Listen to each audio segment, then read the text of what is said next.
Good evening all, and welcome. Hitchhiking can be a dangerous game to play, not only for the person getting in your car, but for the driver. You never truly know who you're sitting with in a vehicle, whether they're taking you to your destination, or whether they're going to let you get there. I hope you're ready, because it's time to get comfortable and let the darkness take control.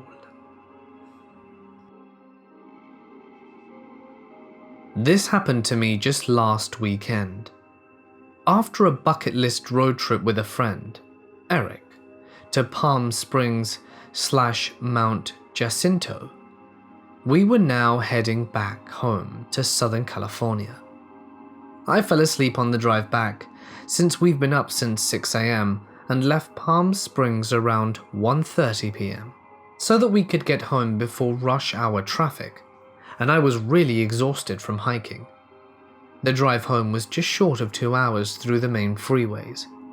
Eric decided to stop by an AM/PM gas station around an hour in from our drive, and since I fell asleep, I couldn't remember from which exit we were coming from, but I think we were somewhere near Murrieta and Rainbow. I remember there was a Target or shopping mall near the gas station. As I was getting up, I could hear Eric talking to someone as he was pumping gas.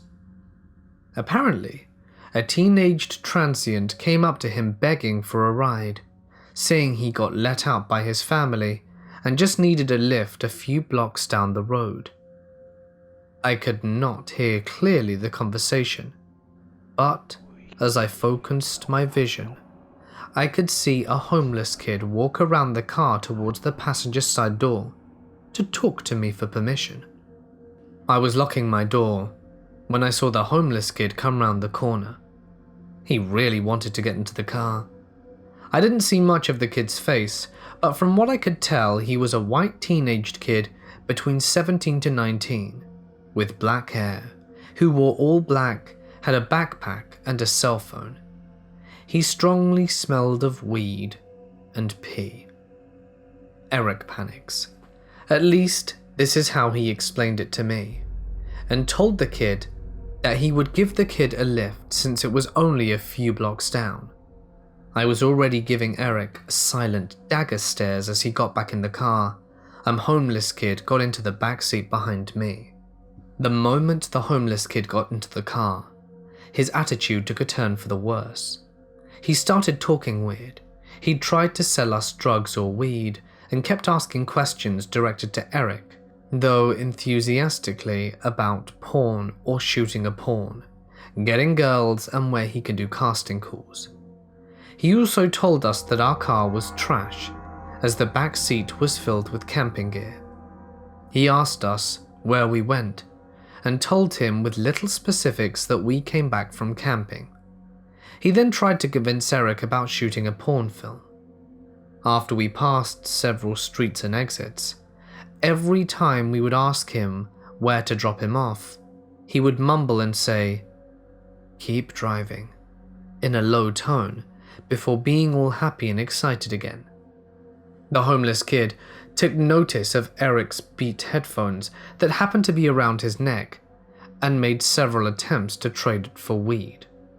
Now, I can tell that homeless kid was sensing that I was not too happy about the situation, and apparently could see my facial expressions of about to cry/scared from the passenger side mirror, to which he asked in a dark and serious tone, "Why are you acting weird?" He became silent from this point, and when asked again as to where we can drop him off, he responded back with, "Keep driving." This happened several times. We asked him as we passed a street or exit. I was no longer having this, and was scanning the highway/freeway for a good escape plan. I was worried this kid was a dealer, as he had a cell phone and probably would be leading us to his cellars, and worse, get jumped. This kid could also easily point a knife around my neck from the back seat and keep us hostage. First thing I did was quietly kicked my purse underneath my seat and kept my hands down where he could not see from the side mirror. I saw a crowded exit where I can tell there was a populated gas station and signaled to Eric to drive there, which, thank God, he did. The homeless kid asked why we were stopping there.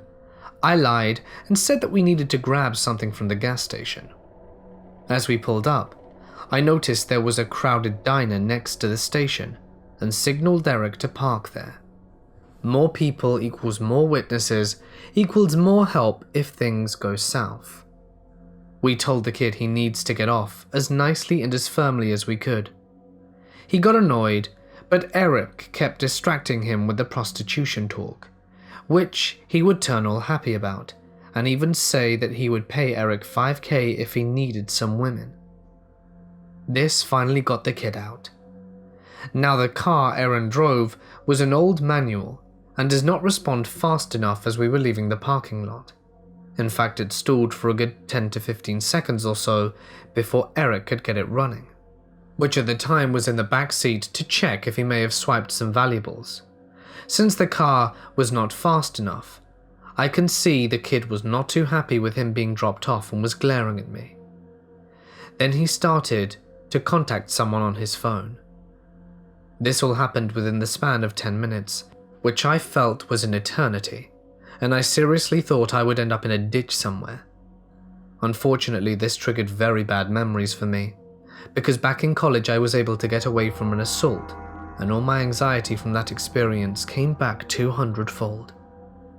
Once me and Eric were back on the main freeway, I pretty much released my frustration on him for putting us in possible danger. Anyone who knows my friend Eric knows he's not a huge risk taker, is never trusting of strangers, and is not very social for him to help out hitchhikers, so that's very unlikely for him. Eric explained to me that the homeless kid's personality was different when he first spoke to him at the gas station. He seemed genuinely desperate for a ride home, was about to cry, and even offered money for the lift. This seems to be a lie, as he tried to solicit money from us during the drive. Eric said if he'd have known that the kid would have acted all schizo, he would have never let the kid in the car, but he panicked when he thought he was about to grab/approach me. Eric at least admitted that he messed up big time, but what pissed me off was how he kept telling me that it's done and acted all okay after the incident, but I seriously wanted to kick his butt. Now Eric isn't a very street-smart individual, so I had to tell him a bunch of MOs. Most robberies/assaults of crazy hitchhikers or drug dealers used to lure their victims, stemming from lost kid excuse, missing a ride, and I even pointed out the kid had money and a cell and could have easily called for a taxi or catch a bus.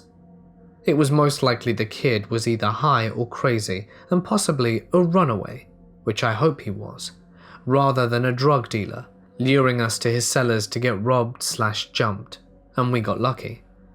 I even scared Eric, saying we were lucky no other cars were following us back home. But it was another hour drive on the Brizzy freeway and back roads, so even if the crazy kid had accomplices, I hope they gave up.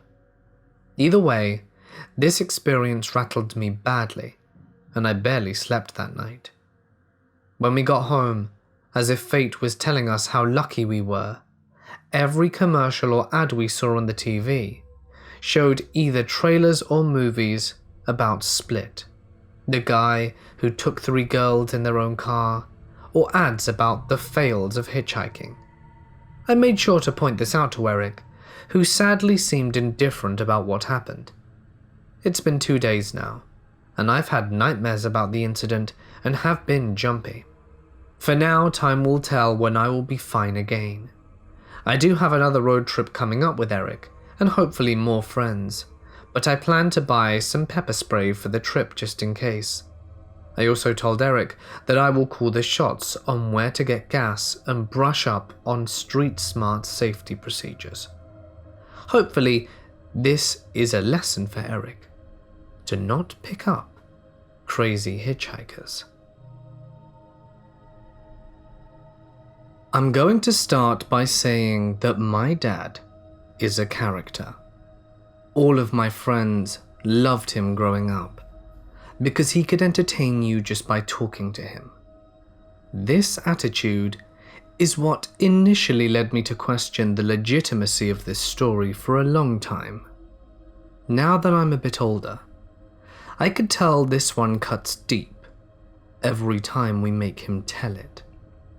Usually, he talks in a very upbeat and active tone, but when my brothers and I first heard him tell this story, or talk about it in general, his tone completely changes. It feels as if the color just rushes from his face. It's obvious he doesn't enjoy talking about it.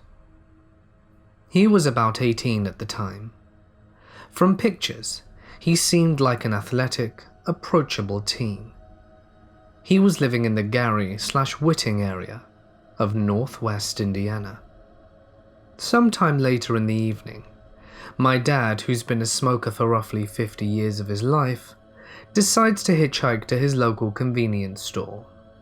He has a knack for talking about places or events as if you were just there. An odd thing to do, considering the shop was only a couple of miles away from his house. Eventually, a truck pulls to the side of the road. It was a baby blue pickup truck, to be exact. Apparently, there were two men in the truck, probably both in their late 40s or so, pretty average looking. He said the driver was a bit burly and sort of looked like Jackie Gleason. Their truck was only a 3-seater, so the man in the passenger side had to move to the middle. No words were spoken, apart from the driver asking him where he was going. This didn't strike my father as odd, so he proceeded to sit in silence, not suspecting anything. When out of nowhere, one of the guys randomly bursts into laughter. According to my father, this wasn't your ordinary laugh, but something much more diabolical. Surely enough, the driver looks at my father with what he claimed were the devil's eyes, now chiming in with the laughter. As you could expect, they start to go in a different route. My dad knew they weren't going anywhere near the desired destination. He was trying to play it cool, wait for his chance, and luckily, a couple of minutes later, they finally hit a red light. The driver slowly crept his arm across the cab and began caressing my dad's neck. I guess his fight or flight kicked in, and with a surge of adrenaline, he unlocked the door and bolts out, not looking back. He said he hid in a local church and waited as they drove around looking for him. Some years later, my dad was watching the news when the mugshot of a man popped up on screen. His heart sank. The man was undoubtedly the same one who had picked him up hitchhiking. That man was notorious serial killer John Wayne Gacy. This happened to me in September of last year. I was driving to my hometown from my current residence, which is about 180 miles away. I had gotten a late start, so the sun was setting when I left, and it was fully dark when I exited the interstate. I turned onto the highway that connected my hometown to the interstate. My hometown is a fairly small city, and the highway runs through a very rural part of my rural state. In the daytime, there's usually a few cars driving around, because there's access to some nice boating areas off the highway. But at that time of night and this time of year, the highway was basically deserted. Anyway, I noticed someone with a large pack sticking out their thumb. Being September, It was cold enough to make me feel sympathetic for someone stuck walking outside. I'd stopped for hitchhikers a few times before and never had any real problems. Even been able to help some people who were clearly in a very bad spot in their lives. I remember feeling relieved when I stopped the car and got out, because I saw that the hitchhiker was an older lady. I'm a big guy, but I'm still nervous about being overpowered in situations like that, and I figured that this lady would be a pretty safe ride to give. She looked like she was in her late 40s or early 50s, kind of a rounded face that was weathered and dirty, but not visibly messed up by drug use or anything like that. I helped her put her bag in the back of the car, and she thanked me profusely. The first thing I noticed is that her breath stank of alcohol. It didn't smell like beer, but some kind of liquor, strong enough to make me feel a little woozy when she was talking to me. It didn't really bother me that much though. She seemed fairly lucid, and I didn't think it was my place to judge a transient person for wanting to drink. I probably would in that situation too, but I remember it. I started driving down the road, and we were talking. She seemed pretty pleasant. The fact that she wanted to make conversation eased my mind even more. She mentioned that she had been married before, but had separated from her husband several years ago. She spoke about traveling from the eastern US to the western states several times, and didn't seem too troubled by not having a permanent residence. At that point, I was happy to take her as far as I could, which was about another hour of drive time. Then she started talking about strange things. The first thing she mentioned was that she had left her husband to follow God. This didn't faze me much, because this was in the Bible Belt, and saying that you follow God, or some such, isn't too unusual. But, as she kept talking about it, I realized that she had left her husband to follow the voice of God. Again, mental illness isn't very unusual in this kind of population, and is not something to stigmatize, so I tried not to let it bother me. But again, I was driving with this stranger on a deserted highway on a pitch-black night, and she was starting to talk about God speaking directly to her. She started talking about her travels out west, which was where things got really strange. She described meeting an Arab man with olive skin on the side of a road. He wore a turban, had a beard, and held the leash of a white tiger. They looked at each other. Neither said anything, so she pretended to be a rock and crouched down on the ground until he passed her. I was trying to politely make conversation, so I laughed and asked her, "Really?" in a prompting sort of way. She nodded and began to pick up steam. Her voice raised, and she started talking about hearing gunshots on the plains the day after her encounter with the man and his tiger. She looked up and saw 7 wild horses race in front of her. By this time, I was getting a little nervous. Then she looked at me and said, "Last week, I saw a T-Rex." A T-Rex? I'm pretty sure I wasn't completely hiding the incredulity from my voice. "Yes," she said. "Mother and child." She said that she had seen a gang of men seize the child from the mother and drive metal tie-down stakes into its hands and feet. This is because its eyes weren't open yet, and I presume it would be easier to control that way. They were then pulling ropes through the tie-downs to hold it in place.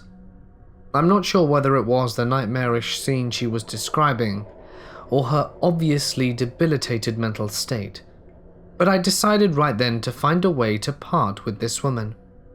I spotted an intersection that led to a smaller east-west highway rather than the southbound one we were on right then, and I told her truthfully that she could come get to where she wanted to go more easily by taking that highway instead of the one we were on, but that I couldn't go that way.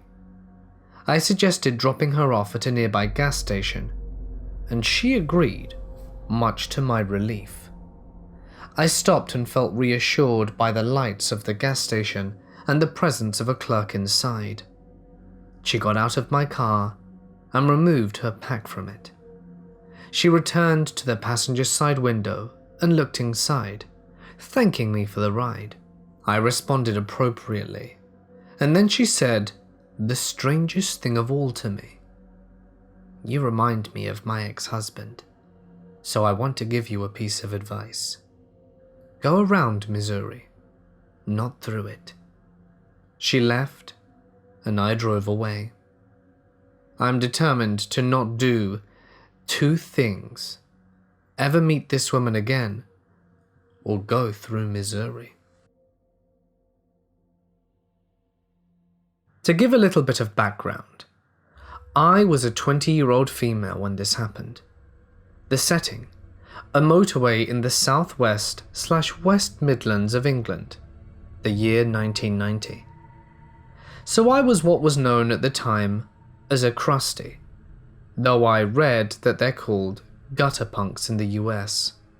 I had dreadlocks, listened to anarcho-punk, and dressed in rags. I was a softie from the countryside by birth, but a couple of years into the violent Nottingham squatter scene had hardened me up no end.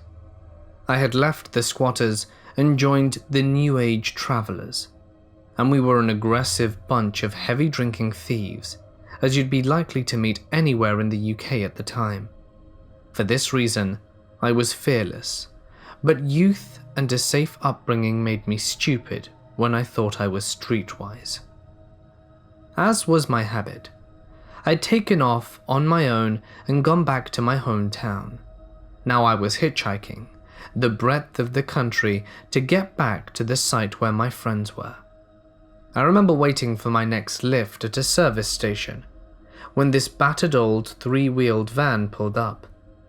It was filthy and didn't look very pleasant, but it was going in my direction, so I was pleased. The driver seemed okay. A bit serious and intense, I suppose, but he said he could take me to the other side of Birmingham, which was very convenient for me. He was distinctive looking. This was the start of the 90s, and he looked like my dad did during the 70s, and my dad was old-fashioned his whole life. This man had thick black hair and a bit of a quiff and sideburns. He was also V-tanned, like he worked outdoors a lot. He was lean with dark eyebrows, and I remember him so well because he looked like my dad, and my uncle also. Maybe this is why I didn't feel less at ease with him. So we start along the motorway, and it all seemed fine. I was probably chatting like an idiot as usual, and I remember glancing at the back of the van and seeing a heap of junk in there, bulky and dirty, and some of it covered in a black cloth. He saw me looking at it and said it was equipment for a puppet show, which I found bizarre and incongruous. He didn't look like a children's entertainer. He was more of a child catcher than a friendly clown. Along the road a bit, he started asking me how often I hitch, and I let him know it's routine for me. He says, "But you don't get scared?" "No, not really." But this guy wouldn't leave it. "You must get scared." "No, I really don't." "Why don't you get scared?" "I can handle myself."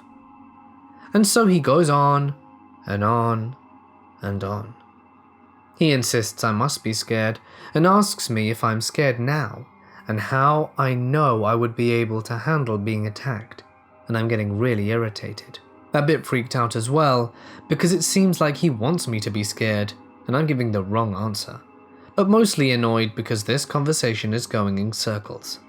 Eventually, when he asks why, I reply, "I don't get scared because I carry a knife." This was true, but only a little lock knife for day-to-day purposes. Well, that stopped the line of questions. In fact, it stopped the whole lift. The guy swerved onto the hard shoulder at the side of the road and said, "I'll have to drop you off here." Oh. I was surprised a bit, and pissed off to be left here, but I got out and grumbled to myself as he drove away. Cars aren't allowed to stop on the hard shoulder, and people certainly aren't allowed to walk along it. But what could I do? I stuck my thumb out and started to walk.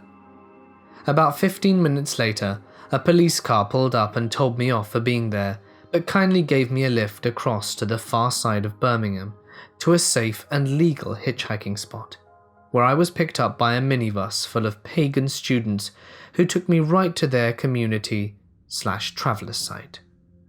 Years went by. I left the sites and the squatters, had a baby, got a job, and the only time I thought about this guy was while exchanging hitchhiking stories with people.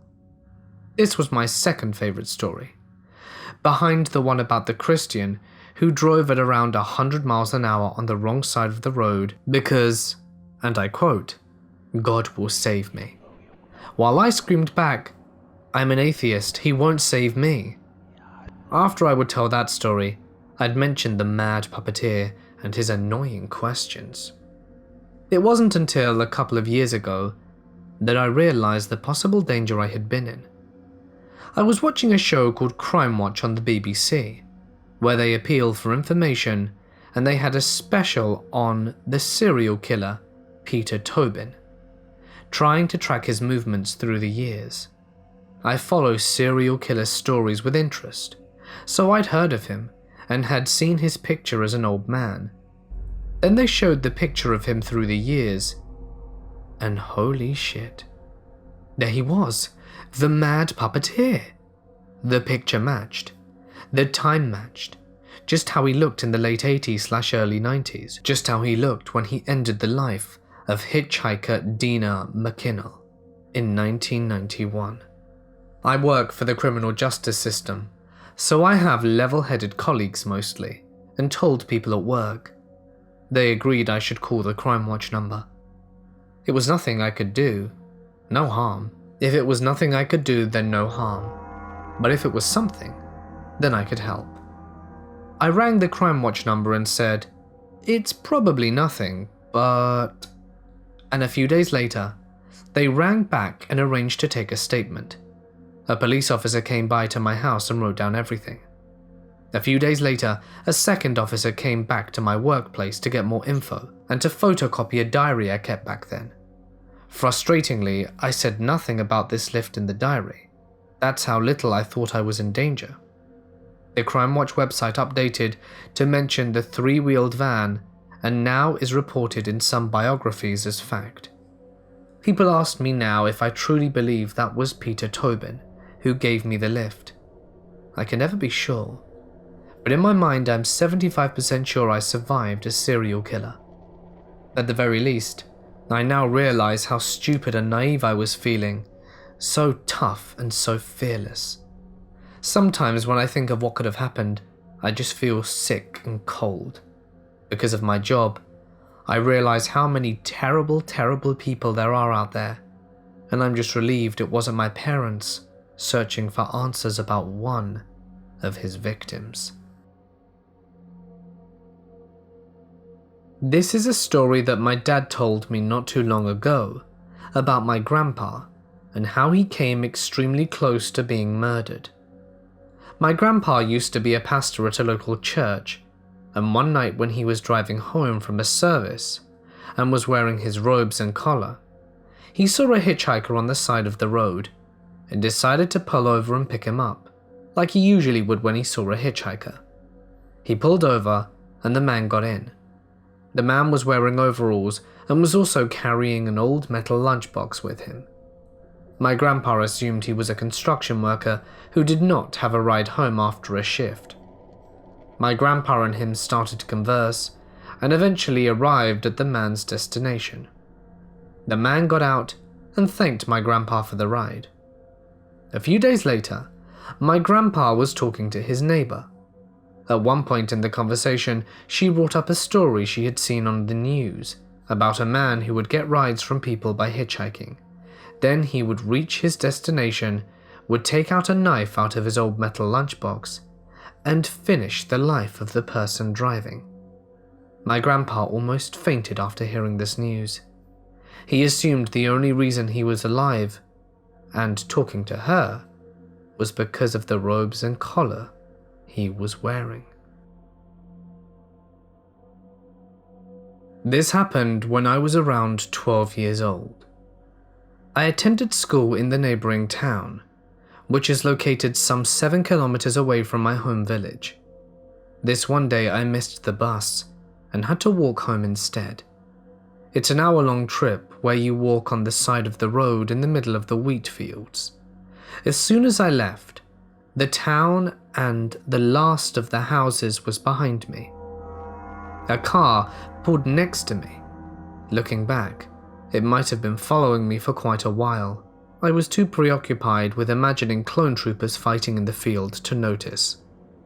I thought it was probably someone asking for directions, so I walked over to the rolled-down window. There was a woman in her 30s who told me she knew my mum, and if I didn't want to catch a ride home. I didn't recognize her, but my mum has a lot of friends, but I didn't want to be rude or hurt her feelings, and rolled with her story, pretending I knew her. Of course I'd like a ride home, and hopped in and was sitting next to her. All was normal. We chatted and I was glad I would be home early. So we hit the road and she asked which school I went to. I told her I go to this school and that I have great friends and that I have good marks.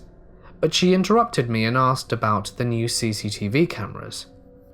Now I may have been a slow kid, but this really flashed a big red light for me. I said, yeah, we had new CCTV cameras installed. As earlier that year, a crazy woman entered one school in my country and stabbed a student. So the state funded countermeasures like buzzers on doors and stuff. I started to sink into the seat. I was not comfortable.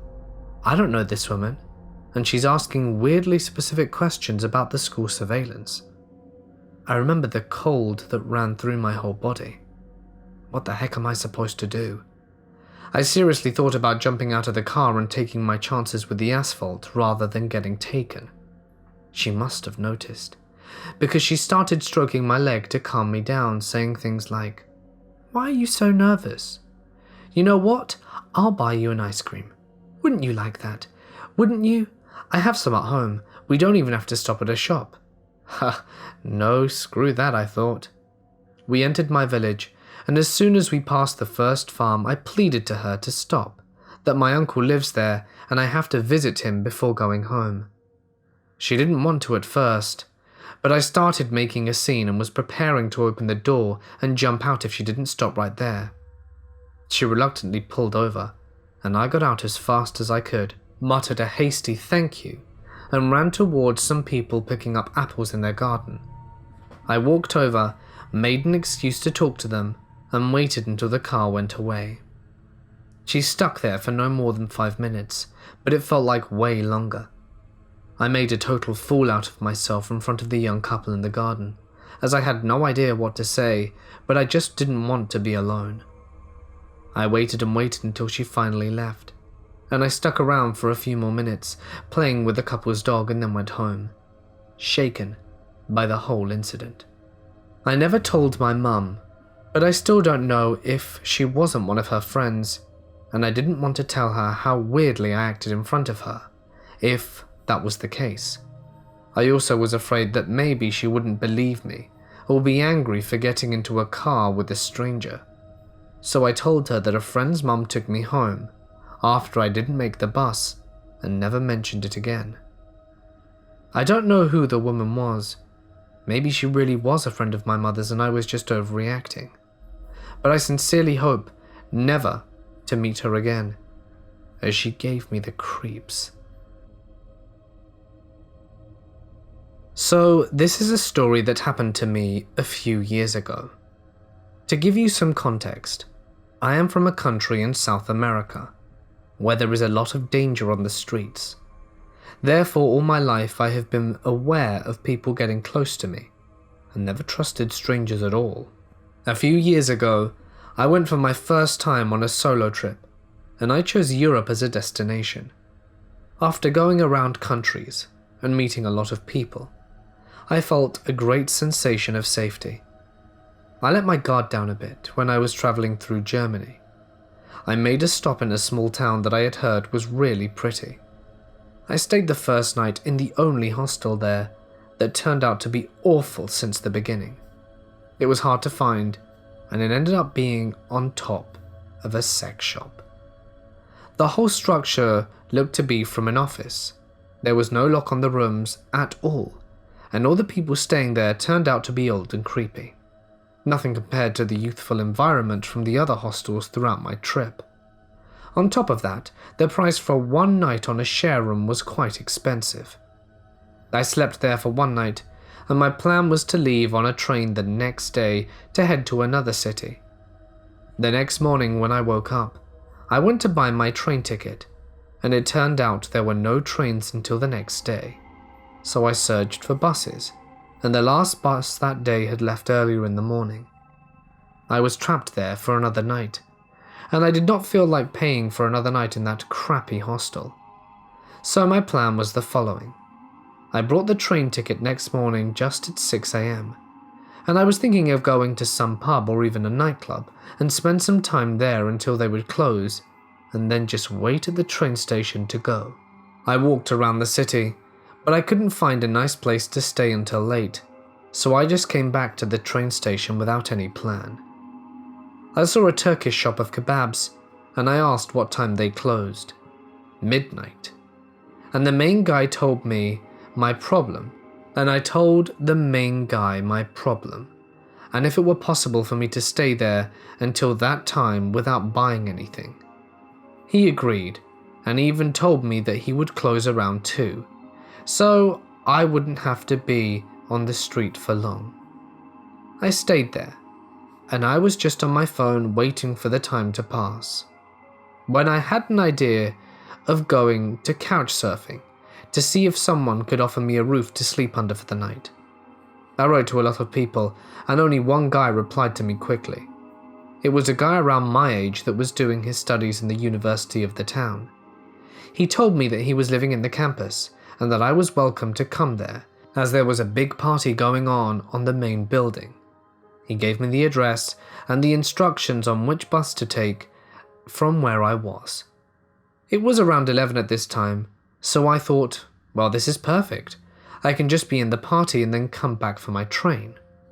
I searched how to get there with the next bus, but found out that the campus was in the outskirts of the city, and the bus would take 50 minutes to get there. Furthermore, the next bus would be around 1 a.m, so I'd arrive around 1:50, and then I'd have no time on the way back to catch my train at 6. So I didn't know what to do. I was either waiting and going by bus there, or staying in the party for 2 hours and then coming back and being on the streets from 2 to 6.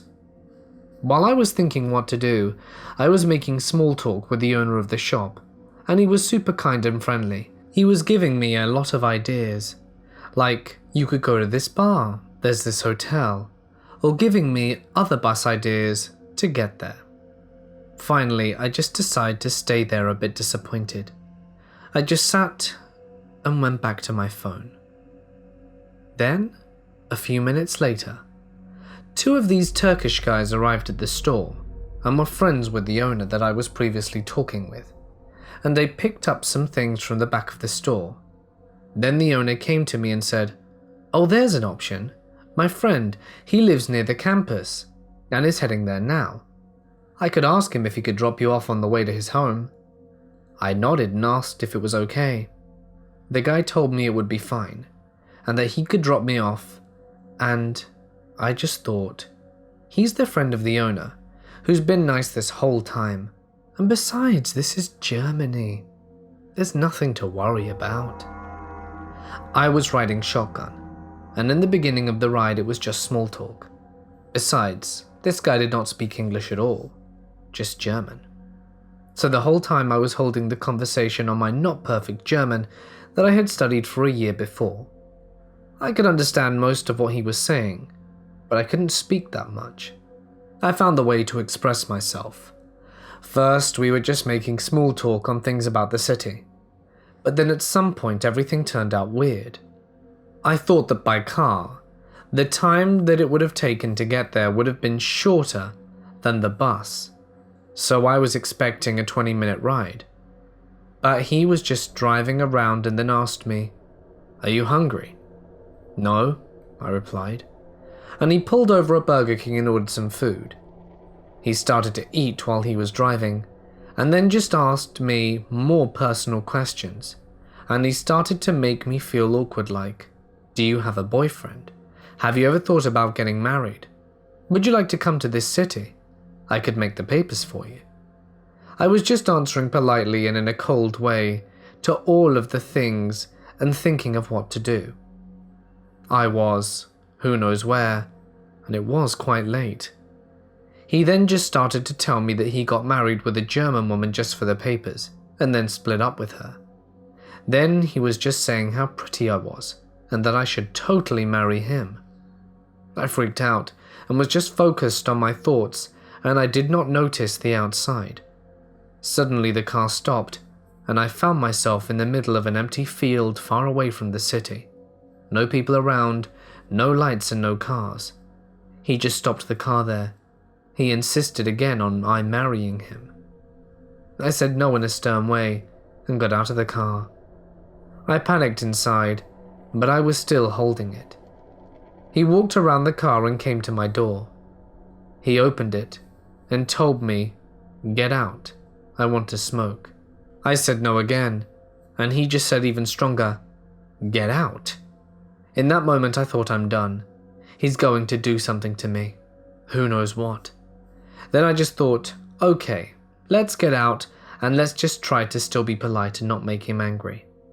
I went outside and he immediately came in front of me and just said again, "Why don't you want to marry me? Are you sure you don't have a boyfriend?" And I just said that I was just not very interested and was focusing on my studies.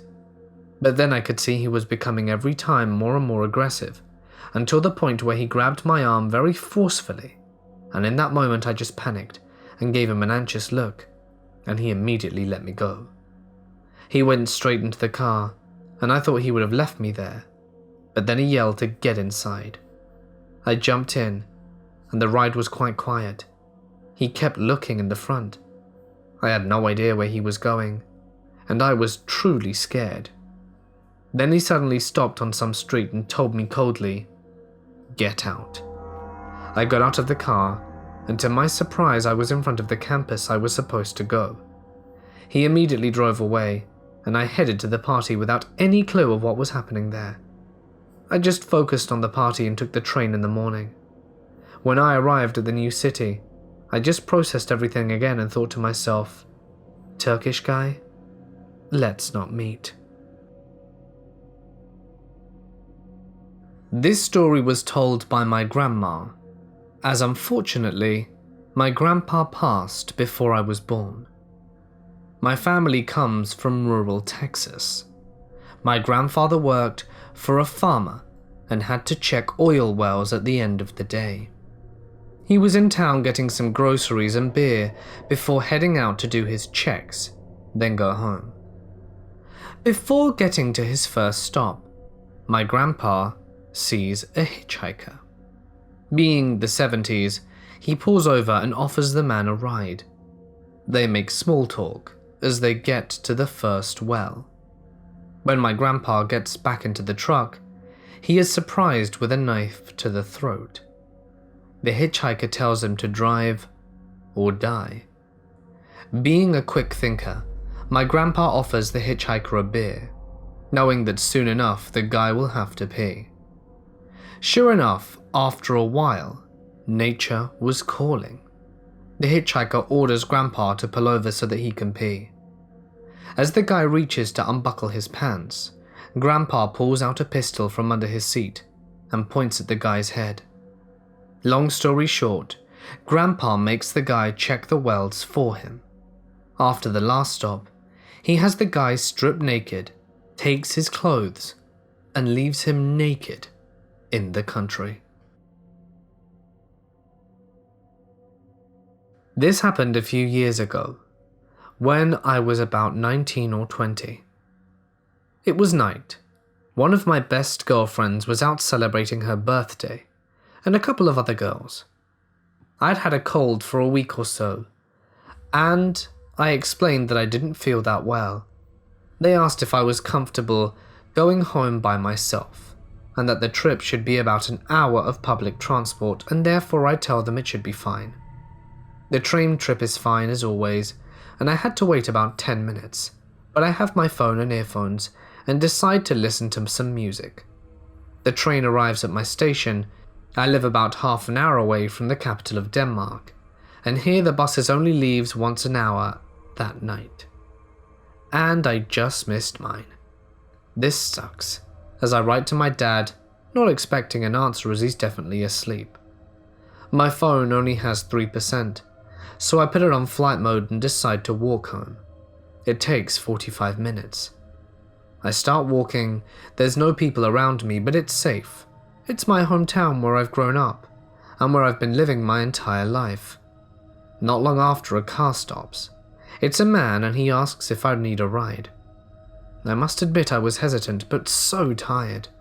Plus, I remember noticing a child seat in the back of the car, which was a detail that brought me comfort, as he's a father. I thanked him a few times, and he asked me what I had been doing. I tell him, and ask him back. He explains that he had been at a friend's house playing board games, and he asks where I was heading.